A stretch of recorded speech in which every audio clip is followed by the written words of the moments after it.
हम लोगों के सामने आज कोरोना वायरस के संदर्भ में बहुत सी चर्चाएं होती हैं, काफ़ी दिनों से हो रही हैं। विविध प्रकार के लोगों के सुझाव भी आते हैं और इसको लेकर के लोग चिंतित भी रहते हैं। आज हम ऐसे प्रतिष्ठित चिकित्सक से आप सभी लोगों को मिलवाना चाहते हैं, जिन्होंने कोरोना काल में मरीजों को खूब अच्छी तरह देखा, उन्हें संभाला और यह कभी अभाव होने नहीं दिया कि आप विषम परिस्थिति में हैं तो आप उपचार के अभाव में परेशान होंगे, किसी प्रकार का कष्ट होगा।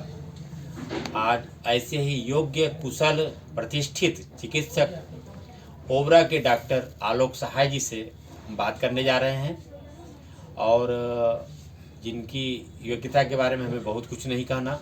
आसपास के लोगों का बहुत ही भरोसा है, विश्वास है, आप सर्वसुलभ हैं।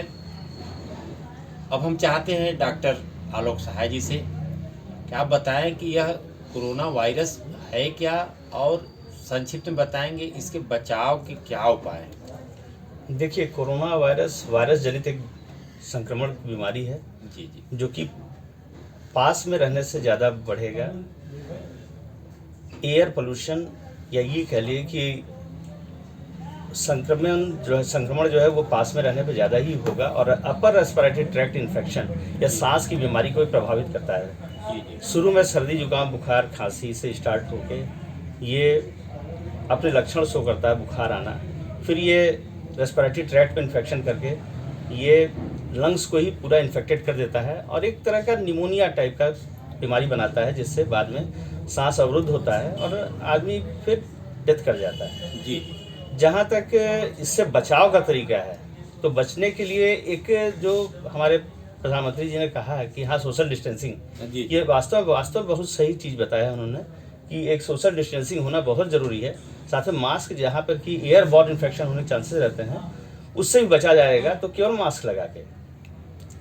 दूसरी चीज़ कि बुज़ुर्गों में या जिसको सांस की बीमारी है या डायबिटीज़ है, इनमें ज़्यादा संक्रमण के चांसेस रहते हैं, तो इनसे भी दूरी बना के ही रखें। जहाँ तक मेरा सवाल है कि मैंने कोरोना पीरियड में बहुत सारे मरीज़ देखे, ठीक है, एक डिस्टेंस को मेंटेन करते हुए मैंने देखा, और ये जानते हुए कि हाँ, जब हम सही रहेंगे तो हम लोगों को सही रख पाएंगे, अपने को भी सुरक्षित रखा और देखा ये चीज़ कि हाँ, मरीज को भी देखना ही है हमें, और साथ में इनसे हम नहीं दूर जा सकते। मैंने देखूँगा और अपने को बचाव करते हुए मैंने देखा और अच्छा भी किया।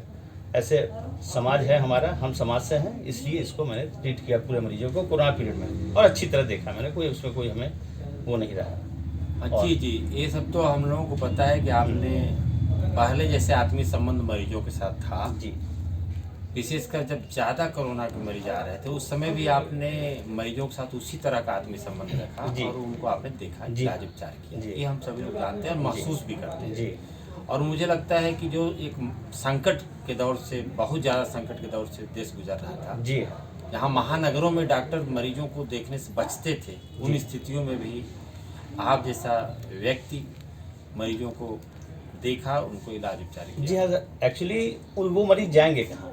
आज हमारा जो असली ओबरा है, या हमारे आसपास ओबरा के क्षेत्र है, वहाँ ग्रामीण क्षेत्र ज़्यादा है, वो जाएंगे कहाँ? आखिर देखना तो है ही है। और चिकित्सक, जो कि हम लोग चिकित्सा विज्ञान से संबंध रखते हैं, वहाँ पे रहते हुए हम क्यों इनसे दूर भाग सके? नहीं भाग पाएंगे। और जहाँ तक कि हमारी जैंटी जहाँ पे यहाँ पर है, ओबरा आसपास जो ग्रामीण क्षेत्र है, इनको देखना बहुत ही ज़रूरी है। यदि हम नहीं देखें तो फिर इनका है कौन? फिर हम चिकित्सक लोग ही, और हमारे यहाँ गवर्नमेंट द्वारा प्रदत्त बहुत सारी संस्थाएं हैं जो कि ये सब देख रही थी, और उन लोगों का भी काम बहुत ही अच्छा रहा। साथ में हमारे सहयोग से वो लोग आगे बढ़े, बहुत अच्छा लगा ये चीज़। हम ये कह सकते हैं कि अगर न देखा जाता तो बीमारी से कम लोग उपचार के अभाव में उपचार के अभाव में वो लोग बहुत ज़्यादा ही बहुत परेशान हो जाते, और चिकित्सा न मिलने की वजह से तब वही आता कि हाँ, पेंडेमिक डिजीज़ है, ये पैनिक है, सब कुछ है। लेकिन कहने का मतलब कि हाँ, एक संक्रमण बहुत तगड़े से फैलता है, फिर भी इनको समय पे न संभाला जाता तो ये संक्रमण बहुत ज़्यादा फैलने के चांसेस थे। अभी 28 जनवरी 2021 को जी, आपने इसका टीका भी लगवाया। जी हाँ, टीका लगवाया। तो हम चाहेंगे डॉक्टर साहब कि टीका आपने लगवाया तो आपने क्या महसूस किया, इसके बारे में मुझे बताएं। और हाँ। 28 से लेके आज 2 फरवरी, आज 2 फरवरी है, 5 दिन हो चुके हैं। 5 दिन हो चुके हैं, तो इसके बारे में बताएं कि हाँ सर, ये आप सही कैसा क्वेश्चन महसूस कर रहे हैं। जहाँ तक टीका, प्रथम ये देख लीजिए कि हाँ, टीका हम चिकित्सक जो लाभी है यही लगवा रहे हैं, इसलिए ये पहला मौका है, जबकि किसी भी दवाई का परीक्षण पहले पेशेंट्स पे या किसी अन्य व्यक्ति पे ना होके चिकित्सा विज्ञान के डॉक्टरों पे ही हो रहा है, और साथ में स्वास्थ्यकर्मी जो हैं साथ में हम लोग के, उनको भी लगाया जा रहा है। कारण इसका ये कि ये लोग, इनके मन में ये चीज़ आया कि हाँ, ऐसा कोई दुष्प्रभाव नहीं है, जैसा कुछ भ्रांतियाँ लोग मन में है वो चीज़ हट जाए। और सर, जिस दिन मुझे 28 तारीख को टीका लगा है, वहाँ से लेकर अभी तक ऐसा कुछ भी कॉम्प्लिकेशन मुझे नहीं दिखाई पड़ा कि मैं ये कहूँ कि हाँ ऐसा हुआ। और जहाँ मुझे जहाँ टीकाकरण केंद्र था, वहाँ पे मुझे आधा घंटा पूरा नियम का पालन करते हुए रखा गया। मुझे किसी तरह के किसी भी न फीवर आया, न पेन हुआ, न चक्कर आया, कुछ भी तरह नहीं हुआ। और मैं एकदम पहले जैसा था वैसे ही फील कर रहा हूँ सर। और मैं पब्लिक से भी अनुरोध करूँगा कि हाँ, किसी भी तरह का भ्रांति अपने उसमें से निकाल के दिमाग से, और जब भी गवर्नमेंट अवेलेबल कराती है तो उसको लगवाए टीका। किसी भी तरह का कोई भी भ्रांति इसमें न पकड़ें कि हाँ इसका ये दुष्प्रभाव होगा, वो होगा। जहाँ बहुत सारी दवाइयाँ बनती हैं, तो ये नहीं कि हाँ बुखार की दवाई दी जा रही है तो बुखार सबको फ़ायदा ही करेगा। कहीं कहीं एक कंट्रा इंडिकेशन मिल जाता है, तो उसको तो थोड़ा सा टॉलरेट करना चाहिए, लेकिन टीकाकरण करवाते समय किसी भी तरह की भ्रांति से दूर रहिए, वही अच्छा रहेगा, जिससे आने वाली पीढ़ी हमारी अच्छी तैयार हो। जी। और चिकित्सकों ने काफ़ी हद तक मुकाबला भी किया और अब भी मुकाबला कर रहे हैं। हाँ, हमारे जो भी लोग गलतफहमी पाले हुए नहीं, हर चिकित्सक आगे बढ़ के काम कर रहा है।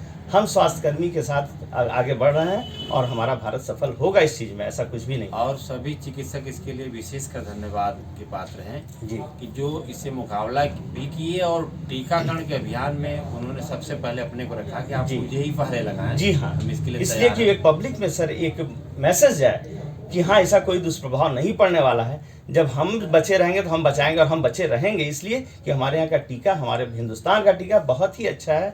किसी भी तरह का कोई भी उसमें साइड इफेक्ट नहीं है। एक और डॉक्टर साहब, आपका समय अत्यंत महत्वपूर्ण है, फिर भी एक और महज प्रश्न हम आपसे जानना चाहते हैं कि समाज में कुछ ऐसे भी लोग हैं जो यह कह रहे हैं कि टीका लगने के बाद से व्यक्ति निपुंसक हो जाएगा, तो इसके बारे में अपना विचार रखें कि जी हाँ सर, इसमें कितनी सत्यता है या गलत है, क्या भ्रम है, इसको जरा दूर करें। सर हाँ, ये आपका प्रश्न बहुत ही अच्छा रहा सर। मैं शुरू से ही कह रहा हूँ कि इन भ्रांतियों से, किसी भी तरह की किसी भी भ्रांति से, या इम्पोर्टेंसी क्रिएट करेगा या किसी तरह का कोई भी चीज़, हर दवा कहीं ना कहीं किसी न किसी स्रोत से ही बनता है, चाहे वो किसी भी चीज़ से आई हो। लेकिन ये जब भी दवाइयाँ उतारी जाती हैं, इन सब कॉम्प्लिकेशंस को ध्यान में देते हुए उतारी जाती हैं। और मैं फिर से कह रहा हूँ, ऐसा अपने मन में किसी भी तरह का भ्रम न पालते हुए कि हाँ इम्पोर्टेंसी हो जाएगी, नपुंसकता फैलेगा, या कोई दुष्प्रभाव, या हमें चक्कर भी आना कोई कॉम्प्लिकेशन नहीं है सर। लेकिन चक्कर आना एक स्वाभाविक सी प्रक्रिया है, इसको पब्लिक को टॉलरेट करना चाहिए। वहाँ जो सेंटर पे जो भी व्यक्ति रहेगा फर्स्ट एड देने के लिए, वो संभालेगा।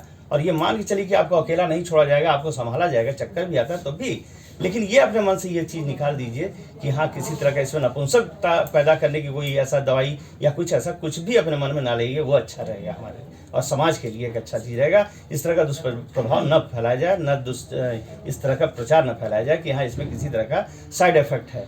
हर कोई को जब गवर्नमेंट अवेलेबल कराए तो इसको आगे आके बढ़ के इंजेक्शन लगवाना चाहिए, टीकाकरण कराना चाहिए, जैसे हम लोग आगे बढ़ के टीकाकरण करवा रहे हैं। और ये समाज को एक मैसेज दे रहे हैं कि सब कोई अपने तरफ से ये एकदम निसंकोच होकर आगे बढ़े कि हम टीकाकरण करवा के आने वाले समय के लिए एक अच्छी पीढ़ी का वो कर रहे हैं, सृजन कर रहे हैं। यही हमारी उम्मीद है। हम लोगों को आदरणीय डॉक्टर आलोक सहाय ने समय दिया, और कोरोना से बचने के लिए और टीकाकरण हम सभी कराएं, किसी प्रकार की भ्रांति न हो लोगों में, इसके लिए डॉक्टर साहब आपको बहुत बहुत धन्यवाद। सर